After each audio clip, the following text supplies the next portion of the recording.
2 দিন, মাত্র 2 দিন ব্যস্ততার ঠেলায় ইউটিউবটা ওপেন করতে পারিনি। সব তো দেখছি এদিক থেকে ওদিক হয়ে গেছে। হৃদয়ের বার্থডে নিয়ে তো দেখছি এদিকে কন্টেন্ট শুরু হয়ে গেছে। কত কষ্ট করে একটা কন্টেন্ট পাওয়া যায়, 100টা ভিডিও না করলে হবে? তো আমরা মুক্তি দিয়েছি। কি করিস এটা? বাবা গো, আগের দিন যা ঝাড় দিয়েছো তাই আর কি রিয়াকশনই বা দেবে ও? কি করছো গো? ওর প্রবলেমটা কি? শ্বশুর বাড়ির লোকের সামনে বারবার এত অপমান হতে কি আর ভালো লাগে? সঠিক বলেছেন, আপনার বুদ্ধি ভালো।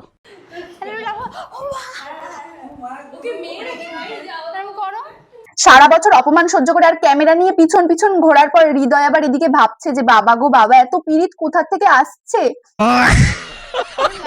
পরে যাচ্ছি, আগেও তো করে নিক।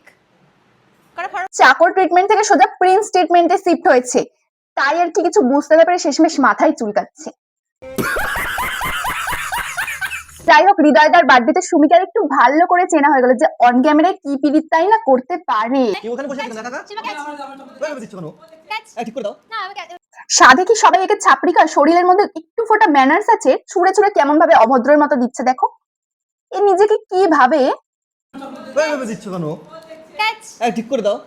যাক, এইটুকুনি দেখে ভালো লাগলো যে সুমির সাথে থাকতে থাকতে হৃদয়দা অন্তত এরকম ছাপড়ি হয়ে যায়নি যে সম্মান করতেও ভুলে যাবে মানুষকে। তো একটু ব্যস্ত ছিলাম তার জন্য ভিডিও আসেনি, বাট কন্টিনিউ কিন্তু ভিডিও আসবে। তোমরা লাইক, ফলো এন্ড সাবস্ক্রাইব করে দাও নেক্সট আমাদের রোজ ভিডিও দেখার জন্য। বাই।